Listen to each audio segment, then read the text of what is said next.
Hey guys, welcome to The Strong Young Man. Wrath is the tendency to possess high levels of vengeful anger or resentment. It can come out in extremely destructive behaviours such as anger, rage, hate, violence, and revenge. All of these behaviours are extremely primitive and they all tap into the human inclination to be aggressive. Every human has the tendency to display aggression. It's how we became the dominant animal on the planet. Our wrath is what men had to cultivate to survive in the brutal Paleolithic era, and hence everyone has this characteristic latent within. Some people are naturally more aggressive than others, but this is not such a bad thing if it can be used properly.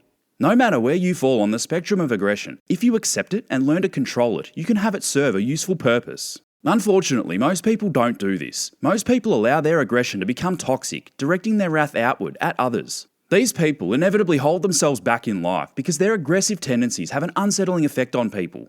These people become isolated because no one wants to be around a man who is not in control of his emotions. To our mammalian brain, high levels of primitive aggression in unfamiliar males could spell death, and so the aggression is an instinctively repulsive behaviour.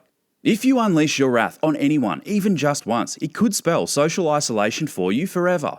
Some people suppress their aggression, but this is just as problematic. When you suppress your aggression, you're essentially directing all the aggression inwards at yourself. This self-loathing will make you become angry with yourself for being angry with yourself, which will only make you become even angrier with yourself. This kind of behaviour will cause self-sabotage. Eventually, this suppressed anger must be released in some way, and it will manifest as passive-aggressive moments or aggressive eruptions. Fortunately, your wrath can be expended in another way. Your aggression can be channeled outwards, but in a sophisticated manner, rather than a primitive outburst.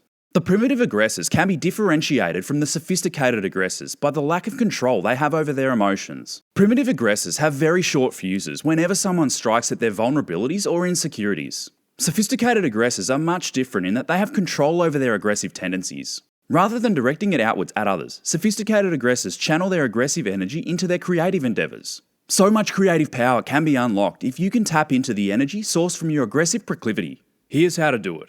Step 1. Identify the source of your aggression. The first step to harnessing your own aggressive inclinations so that they can serve you is to accept the aggressive streak latent within you. Once you can accept this, you should explore the source of your aggression. Becoming conscious of the source of your aggression will allow you to disidentify from any unconscious aspect causing uncontrolled aggressive outbursts. Reflect on past experiences where you felt or became aggressive. What was happening? There will be a common theme or a few common themes that rehash a similar trauma experienced in childhood. Understand that children experience trauma differently to adults with a vulnerable young limbic system rather than a fully developed neocortex. A minor insignificant issue in childhood can fester into a bigger issue over time, and this can result in aggression whenever that issue is triggered. Explore every possibility, even the small traumas, as it could underpin the entire source of your aggression. Step 2. Control your emotions. Once you've accepted these issues and brought them into consciousness, you will better be able to control your emotions. This is crucial if you want to have the primitive form of aggression serve you. It is of paramount importance to be able to take your emotions out of every single exchange you have. You must be stoic. Do everything you can to explore all sources of your aggression and all possible causes that could make you lose touch with your rationality. Awareness of your own vulnerabilities will better prepare you to control yourself the moment someone strikes at them. If you don't have control over your emotions, then your emotions will have control over you. The moment you lose the slightest bit of control, you open up the door to someone more rational entering your frame and finding the thumbscrew that they can turn to strike at the insecurity that makes you lose control. You can use this to your advantage on your enemies. If you can make your enemies angry while remaining calm yourself, you can gain a distinct advantage. To do this, you will need to strike at an insecurity of theirs. Note that this technique will only work on people who are not in control of their emotions. Now you can see the importance of controlling your own emotions. Exercise this technique with caution. You do not want to stir up aggression in the wrong people. Only do this to people who you know will not hold a grudge. If you need to use this technique on people who begrudge you, you must make sure they become totally destroyed by the aggression you bring out in them in that moment to avoid them getting revenge on you. Step 3. Use the aggressive energy to succeed. Now that you have control over your emotions, which will prevent you from coming undone in a conflict, you can begin to have your aggression serve you. This is what it means to master your emotions, as discussed in episode 43.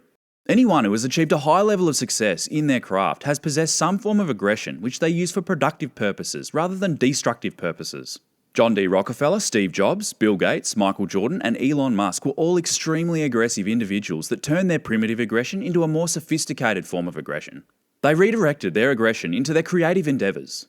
With a suitable outlet, these individuals were able to appear the paragons of peace in their personal lives. You must emulate these individuals by harnessing the aggression inside and concentrating it on a higher purpose or endeavour. There are two ways in which you can use your aggression, practically, in a sophisticated manner. Practical use number 1, ambition. Use your aggression to pursue excellence at the highest possible level. If you desire to stand out and leave your mark on society, conceptualise your future glory and use your aggressive streak to make these plans a reality.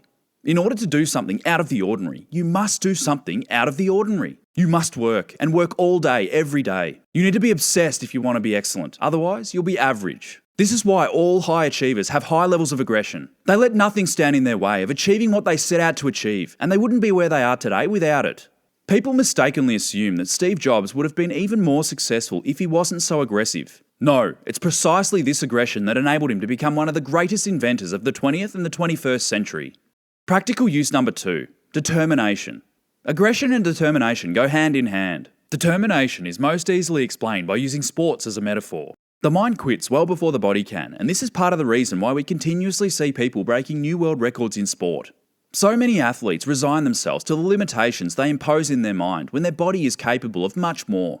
For the longest time, it was thought impossible for any human to run the mile in under 4 minutes. For years, it was thought to be the limit of human strength. When Swedish runner Gunde Haag set the world record in 1945 at 4:01.4, it would be the last time the world record would be broken for over a decade, despite being broken 10 times in the previous 14 years. So many runners came close, and people started to believe that 4:01.4 was the genetic limit. Then in 1954, the UK's Roger Bannister broke the 4-minute barrier. It was then broken just 6 weeks later by Australian John Landy. The record would then go on to be broken 7 more times in 13 years, and to this day, over 1,400 people have run a mile in under 4 minutes. Understand that these limitations you impose on yourself are not just physical. Psychological barriers that you unconsciously impose on yourself can be broken through using aggressive determination. You can often go far beyond what you believe you can achieve, and you are only bound by the limitations you put on yourself in your mind. Harness your aggressive tendencies to unlock your determination, which will see you go far beyond what you believe you are physically and psychologically limited to. Be sure to use this for productive purposes, such as drive to win, rather than destructive purposes, such as drive to seek vengeance, as vengeance is a form of primitive aggression. To close out today's episode, I want to make it clear that for all of existence, humans have never been peace-loving creatures who are able to live in harmony with nature and other humans. This is the myth of the innocent hunter-gatherer, the noble savage. As it turns out, we have always been more savage than noble. Every human possesses aggression, either consciously or unconsciously. Recent finds in anthropology and archaeological evidence have proven beyond a shadow of a doubt that our Paleolithic ancestors engaged in warfare that was as murderous and brutal as anything in the present. Approximately 25% of all human males were murdered or died in wars during Paleolithic times. This rate of violent death is consistent with anthropologist Napoleon Chagnon's findings in the Yanomamo men still living in the Amazon basin. There are also numerous examples of indigenous cultures destroying much of the flora and fauna in their environment in an endless quest for food sources and shelter, sending many species into extinction and despoiling entire regions of trees. Humans have always been aggressive creatures, and people today are no exception. It's a big mistake to believe that we've outgrown our aggression because of our progressive push for peace. The signs of human aggression are just as prevalent in our era as they were in the past. The endless cycles of war, acts of genocide, and the eagerness to experience joy at the sufferings of others. You must not deny this primitive form of aggression within. Denial will cause you more problems than it solves. You must use this aggression within you in a constructive manner, as suppression will cause the aggression to come out in a destructive manner. Rather than deny the aggression within you, cultivate it and learn how to control it. It's better to be a warrior in a garden than a gardener in a war. Thanks for watching today's episode. In episode 95, I'll be discussing envy. Subscribe and click the bell icon to be notified when it drops. Catch you then.